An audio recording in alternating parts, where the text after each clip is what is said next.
Ganito ang gumawa ng thematic analysis.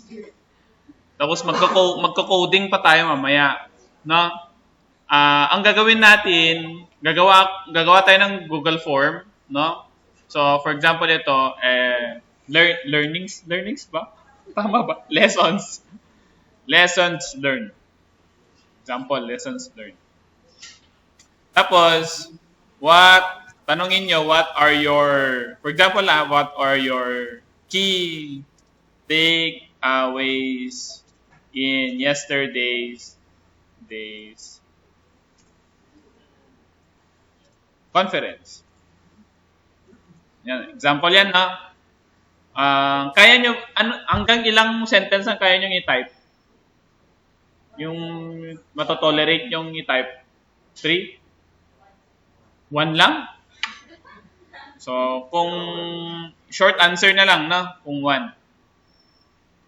Tapos, English.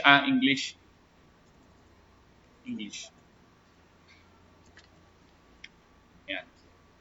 So, publish ko to. So, anyone with the link,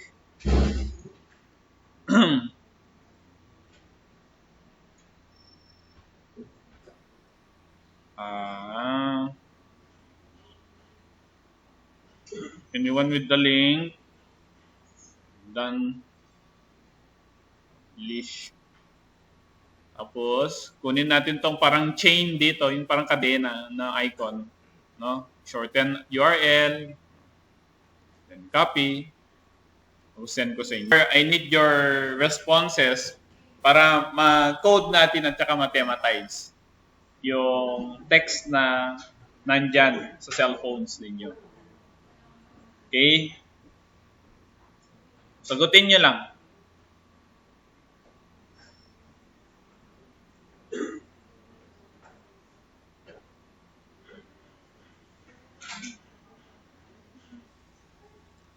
Okay, so pwede nang i-download to, no? So try nyo hanapin yung download na part. Medyo hindi ko na kabisado to. Ay, hindi, dito pala. Download responses, no? Yung .csv file. Yan. CSV file yan, no? And then, syempre, rename nyo rin. So, seminar.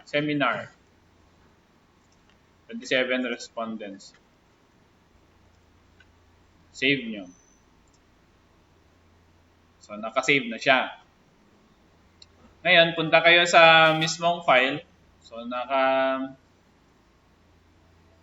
pwede dito, no? Downloads.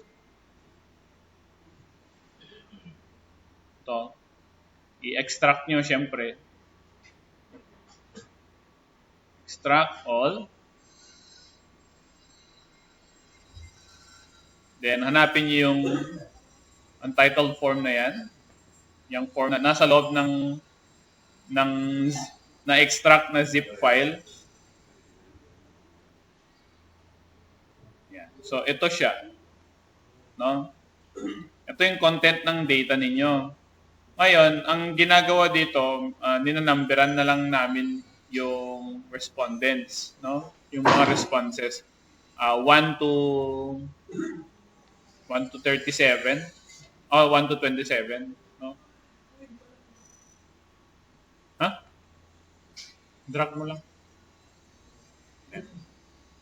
So, ninanumberan lang. Siya. Bakit? Ano ka natawa? Ayan. So, i-close na natin. Save lang natin. Close. Tapos, punta tayo kay Orange. Saan si Orange? Ayan. So, dito, i-close natin. Ito yung mga widgets niya. No? Mga command na icon. No? So, parang CAD din siya. So, i-click nyo lang yung CSV file import. Click yan. Yan. Andito na yung file import, no, na command. So, double click nyo, hanapin nyo yung file.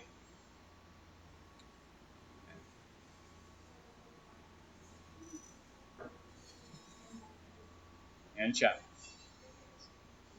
Open. Ayan. So, ito yung data, no? Sa loob. So, okay nyo lang. Close. Ngayon, anong gagawin natin sa data na yan?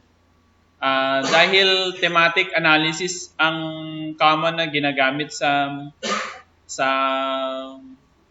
mga text or qualitative analysis or qualitative research methods, isushoot natin itong corpus na tinatawag para ma-process niya yung text. No? Ito yung corpus sa text mining.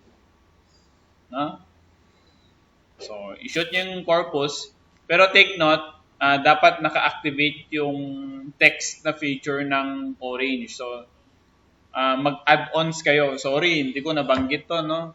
Pero i-add-ons nyo siya, i-download nyo yung feature na text, no? T-E-X-T. Text dyan sa add-ons, no? Dito. Ito. Yung text. No? I-download nyo yan, tapos i-attach nyo i-activate nyo sa Orange. So, i-close ko na to. So, ito na yung corpus. No? Ito na yung corpus. So, yung gagawin nyo, i-connect nyo lang silang dalawa. No? Connect nyo lang yung dalawa. Yung corpus. So, anong mangyayari? Ibig sabihin, nare-read nyo na yung data sa loob. No? Sa loob ng text. Pag yung double click nyo. Tapos, ang isang cute na feature nito, no, para lang ma-visualize nyo kasi arky kayo, may mga visualization tools tayo dito. So, for example, word cloud, no? Word cloud, ito. So, yung word cloud, papakita mo dyan yung pinaka-frequent na nagamit na text doon sa word cloud. So, i-connect mo lang yung corpus sa word cloud. Tapos, kung i-double click mo yan, it should generate like this.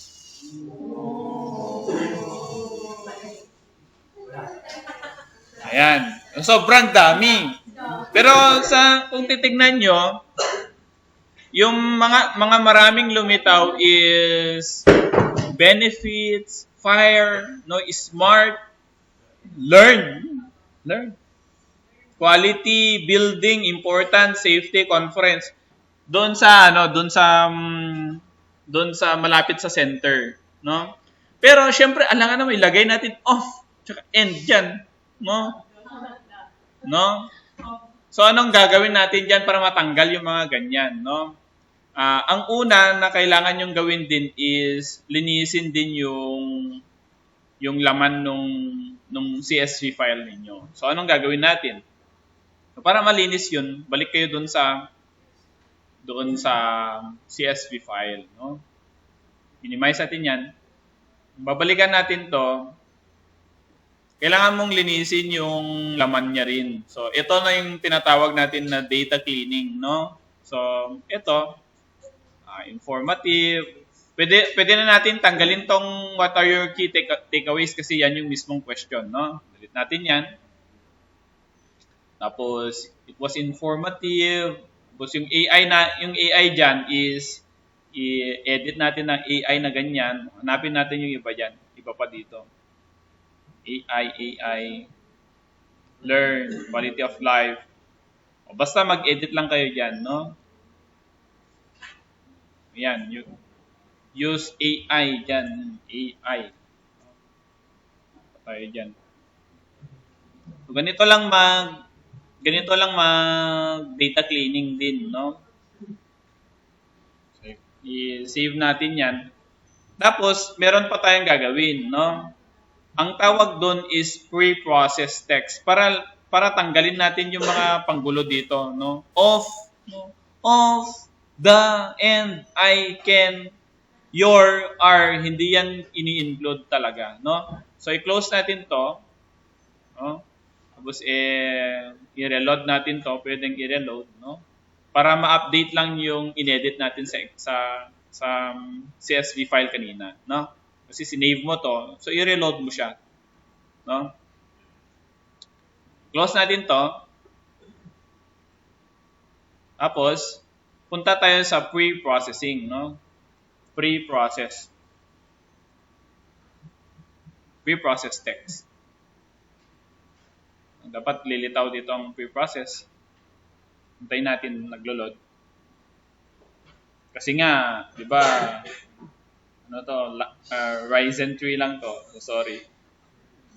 So, i-pre-process natin. Ang gamit ng pre-process natin, linisin natin yung content ng data ninyo. Tanggalin yung the, tanggalin yung and, no? So, i-connect natin siya dyan, no?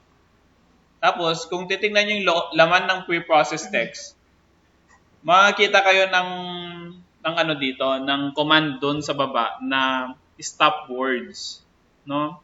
Yung stop words, mag-edit ka sa notepad ng mga text na kailangan mong tanggalin, no? So ang isang example lang ng ganon is yung ito. Andito sa close natin muna. Nandito siya sa documents ko yata yun. Wala. Gawa na lang tayo. So, ano yung kailangan nating tanggalin? Yung mga... May time pa ba?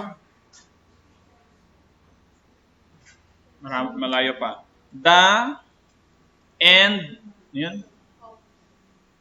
Of, ano yung mga tatanggalin? I, your, ano pa? Can, in, on, or, kama rin. Tanggalin natin kama. Oh. It. Ano yung mga nagamit nyo? Learn. Wag keyword din ng learned have. Do may the, was, is, are, we, as. Enough na ata to. So, i-save natin yan. So, punta tayo dun sa downloads, tapos pre-process text. Pre-process text. Save mo yan. No? So, baba tayo. Pasok natin dito. Hanapin mo yung stop word sample. No? Punta ka sa downloads, dun sa pinaglagyan mo. Close natin. Tapos, word cloud ulit tayo. Para makita nyo yung difference, no? Word cloud. Word cloud. Connect nyo.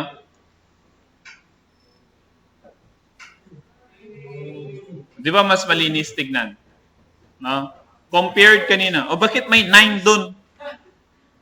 No? Meron pa bang kailangan tanggalin dyan? 9. May also? Oh, also make. Take note nyo nga. Close natin. Ano? Also? Takes. 9. Ano yun? Spell. USE? Close, save natin. Tapos balik tayo sa interface. I-reload nyo lang. No? Close. Wala na yung 9. No? Ha? Yesterday. Ano pa? 1.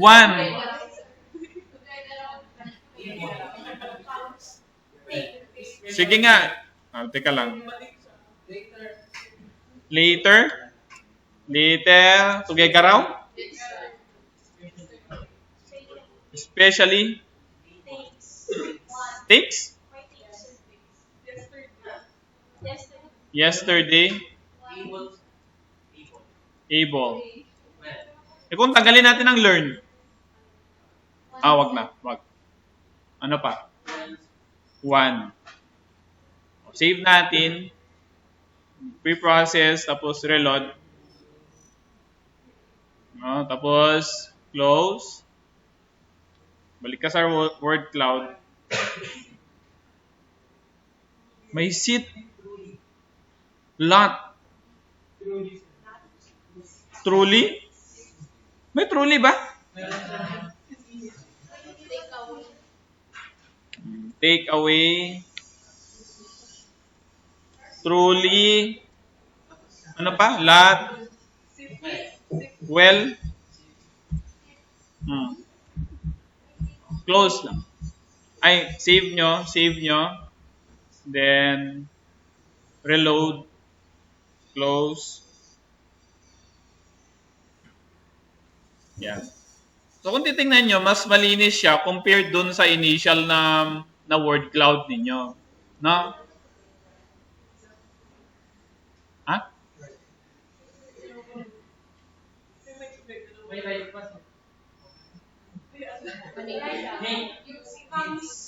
Anong spelling ng tugegaraw? Ay, small letter. Comes. Tugegaraw. Using, make, comes. Tapos, Malaysia. Meets. Needs. Ano pa? Ano yun? W-A-Y? Yan. Take? Save na natin yan. Tapos, reload lang. Close. Ayan. Case sensitive siya. Kasi gusto mong tanggalin nga. No? So, yan. Compared earlier. Ngayon, meron ding isang important na feature ng actually itong ginagawa nyo, itong word cloud is coding analysis na to. Tinitingnan nyo yung mga keywords. Susunod, yung irarank nyo sila. Irarank nyo yung themes ng buong responses ninyo. So, for example, pwede ninyong gamitin ang ibang tools dito, no? Depende lang kung pwede siya doon sa text feature. So, for example, kung text mining, ang ginagawa natin dito is topic modeling din, no? So, kung i-shoot natin topic modeling, no? Pasok natin dito.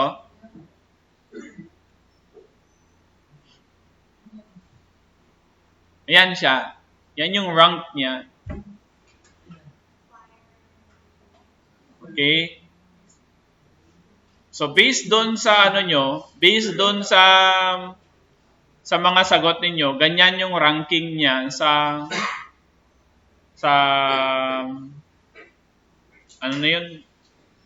as to importance doon sa responses ninyo. May 10 na response. 10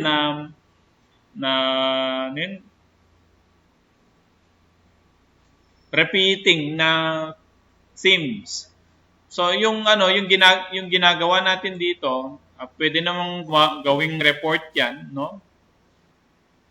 Punta ka lang sa file tapos report, no? Ito, file, tapos report.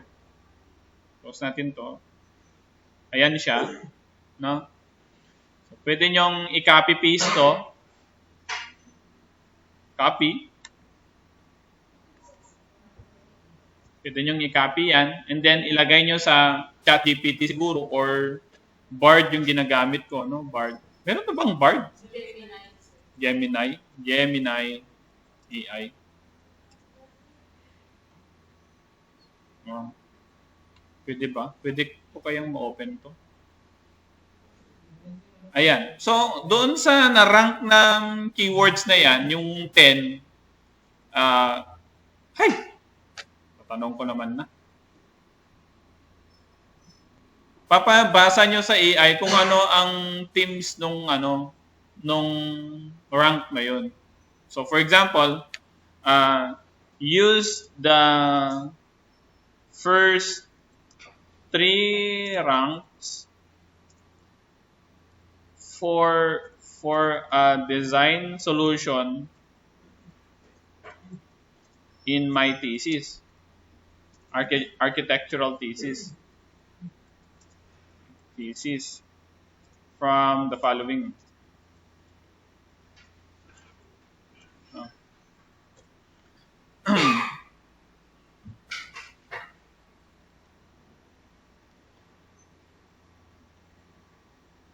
So, ito yung mga themes na yung AI na yung nagte-thematic analysis.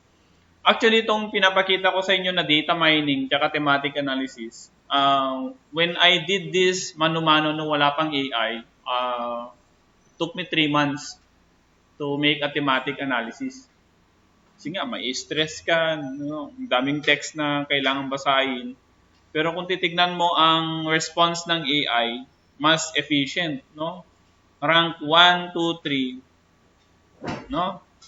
And it makes sense, no? It makes sense. Yung first rank is strongly emphasizes fire safety within urban context, no? Second is smart and fire safety aspects within cities. And then introduces AI as a key element in enhancing fire safety and overall quality of life. No? Andiyan na sa baba. So, ganyan ang process natin sa coding hanggang sa thematic analysis. Clear ba sa inyo? No? So, I hope that is clear. Now, marami ring features tong orange, no? Na pwede nyong gamitin. So, for example, sentiment analysis. Move natin lahat. Pwede kang gamitan ng sentiment analysis, no? Ano yung common na masaya ba yung mga tao? Ano yung emotions nila nung ginagawa nila yung responses? So, double click mo 'yan. Vader yung ginagamit natin dito. Try natin tignan yung niya, yung port niya. Di pa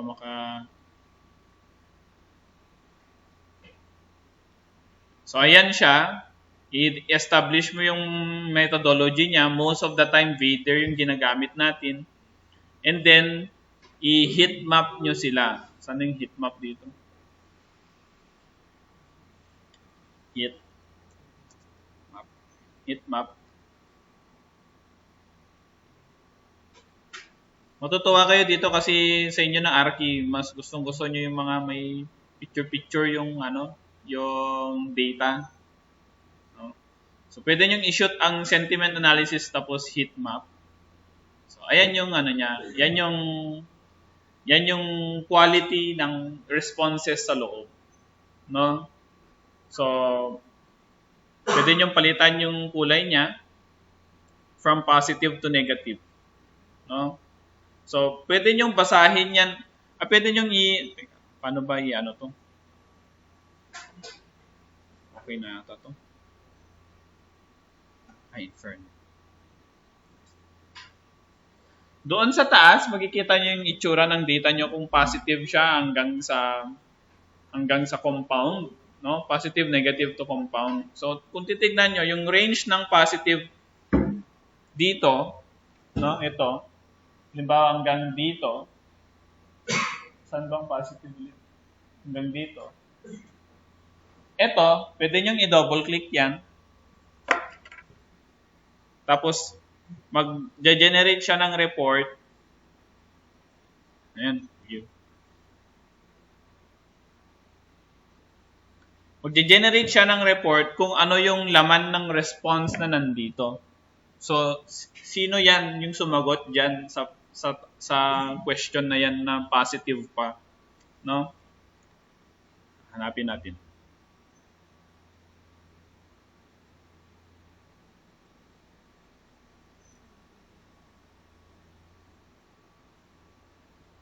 Itong itsura niya pagka ipapakita niyo sa presentation, pero tingnan natin yung laman niya.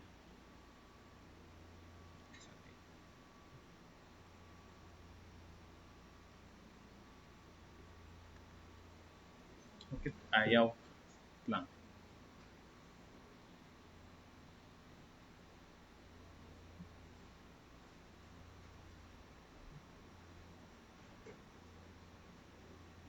You.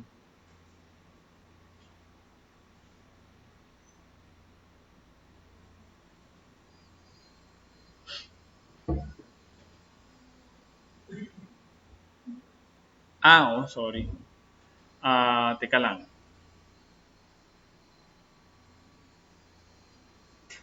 Kulang tayo ng ano. Saan na yun?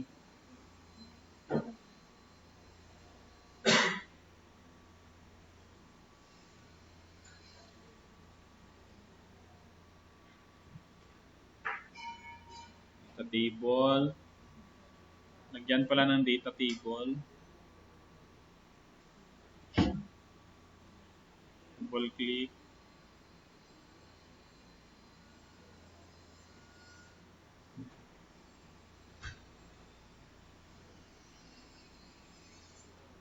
So, tignan niyo yung clinic ko dito sa heat map, no? Magbabago siya doon sa data table na nilagay ko. So, every time na kiniklik ko tong kulay na positive pa yung sentiment, magbabago yung nandito.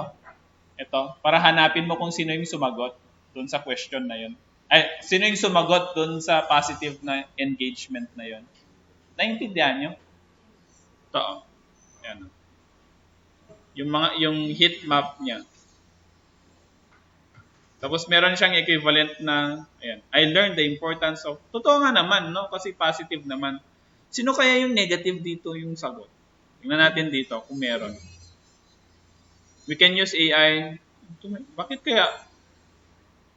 Ay, compound. Teka lang, negative is red. For me, I learned that it can make a big impact. Bakit ganun? Use AI as a tool. Bakit kasi ganyan? Improving quality of life. So, yun daw yung equivalent niya based dun sa sentiment analysis. So, yan. Pwede mong i-stock siya, yung laman ng dataset dito. Basta, lagyan nyo siya ng data table. Magkikita nyo siya dyan. No? So, ito yung laman ng, pwede nyong i-follow to, no? Na diagram dyan sa software na nandyan sa laptop ninyo. Okay? So, from CSV file import to corpus, from dati, simple ano lang to.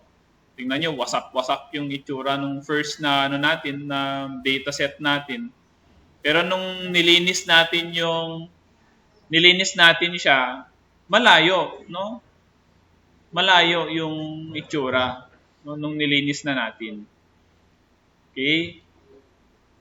Even in topic modeling. Actually, ito, perhaps pinaka-importante ito. Basta wag niyong kalimutan, file, tapos report. No? Hanapin, i-generate nyo lang ng report kasi hindi nyo makaka-copy-paste dito. Itong interface ito, hindi siya makaka-copy-paste. I-generate nyo lang yung report, doon kayo magka-copy. No? Doon kayo magka-copy. No? So lang. Then you may do, again, sentiment analysis. Medyo advanced to, pero okay lang kasi nga gusto nyo makita kung ano ang general sentiment ng mga tao, mga reactions nila. No? So, yun yung itsura niya. Wala, maganda lang tignan na may ganito, visualizations doon sa data ninyo. Kesa sa puro pie chart na lang, no? Pero hindi mo mapapie chart, no? Pero kung i-try natin na kuhanin ang data points niya via halimbawa scatter plot, no? For example, scatter plot. Try nga natin. Kung i-scatter plot kasi natin ang topic modeling natin, ano kayang lilitaw? Yan ang itsura niya. No? Pero kung titignan nyo, hindi siya magandang presentation on visualizing your information. Kasi nga, hindi mo alam kung anong, okay tayo na may relationship dito at saka dito. Meron din numbers na lilitaw. Pero, is it an efficient presentation on how would you show the results, no, or the results of your interview from the respondents, no? So ito pa lang basic ito sa na demonstration ng orange data mining, no? 27 respondents. Mas maganda sana kung 400 ganun, no? Kasi more varied, no? More varied yung perspectives ninyo pag ganun. Okay? So, remember lang yung steps, no, from the Google form. Parang madali lang, no? Dali lang naman. Oo, isisend ko naman. Kayo naman, i-emote ko pa to. No, isisend ko tong recording. Pagpasensyahan nyo na kasi nagtatagalog ako, no? Hindi ako masyado sa... Pwede nyo naman kopyahin tong style na to. I-try din natin ng siguro, for example, pwede ba kaya dito? Or sa natin sa word enrichment.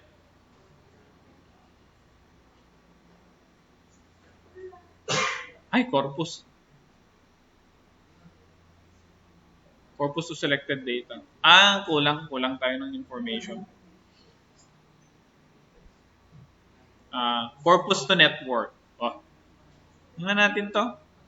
Pwede nyo namang laruin eh. Huwag nyo nang hayaan na mag-crash.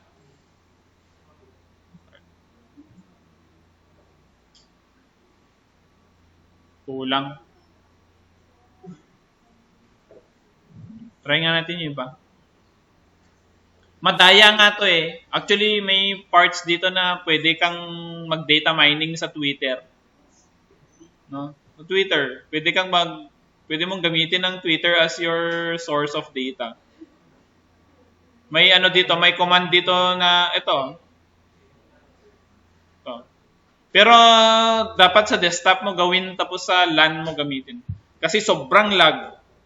No, pagka ito nagka-crash pa nga to eh. Ito, ang laptop na to. No? Try ko nga yung iba. Natin yung iba, yung meron kaya dito sa distributions? Mapaplat niya kaya yan? Meron. Pero again, corny siya, no? Hindi mo makikita kung ano talaga ang ibig sabihin nung data, no? Mas maganda na ganito, na word cloud. Kasi makikita mo yung mga keywords niya. Okay? Ito, tsaka topic modeling. Tapos sentiment analysis. Heat map. Tapos para masilip mo yung laman ng heat map, isaksak mo ang data table. No? Para every click mo sa heat map, magpapakita kung sino yung mga sumasagot. Okay?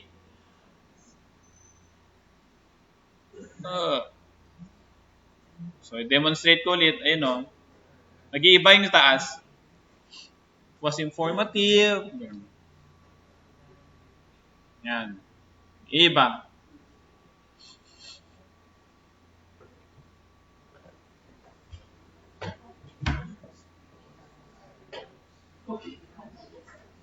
Remember, ano kasi to? Remember AI kasi to. Actually, ito, algorithmic yung dating nitong orange data mining. Kasi nga, data mining siya. No, trained AI to, trained AI din to, pero software siya, no? So, kung titignan mo, may mga values yung positive, negative. Words yan, yung words na ginamit sa loob ng sentence. Okay? Close ko na to, no? I hope you learned something, no?